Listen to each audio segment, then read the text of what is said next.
Here we're going to look at a technique for apportionment known as the Hamilton method. This was proposed by Alexander Hamilton a long time ago as a way to distribute seats in government. It can be used in a lot of different situations, but that's how we're going to look at it here. Let's take a look at an example. Let's say we've got a country with three regions: the Atlantic, the Central, and the Pacific. And the populations of those regions are: Atlantic has 3,600 people, Central has 3,100 people, and Pacific has 1,600 people. And we have 10 seats in our government that we need to distribute among these three regions. The first thing we need to do is find our standard divisor. Our standard divisor is going to be the entire population divided by the number of seats that we have to give away. And so here in this case, when we add up our population, we have 8,300 total population. We have 10 seats that we're going to give away, so our standard divisor in this problem is 830. That's our standard divisor. The next thing that we look for is the quota.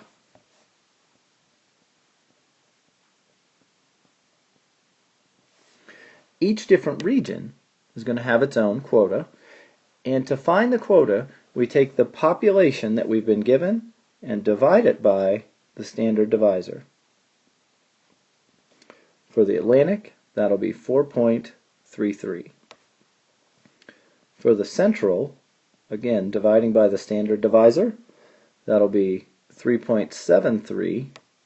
And for the Pacific, again, dividing by the standard divisor, that'll be 1.93.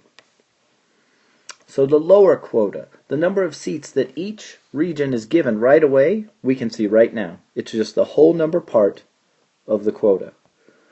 So for the Atlantic, the lower quota, the number of seats that they're going to start with is 4.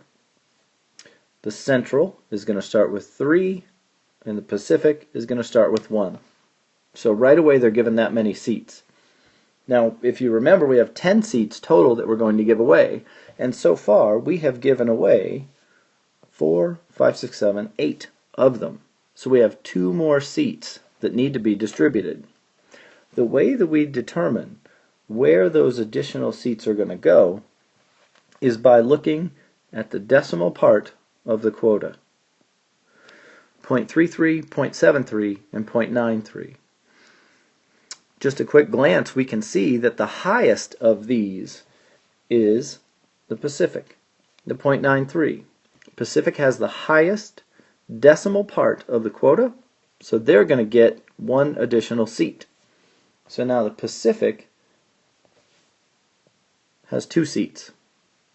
We still have 1 more seat to give away.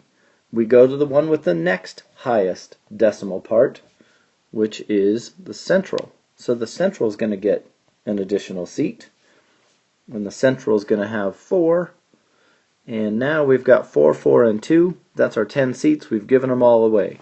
So Atlantic is going to end up with 4, Central is going to end up with 4, and Pacific is going to end up with 2, and that is how we're going to apportion these seats.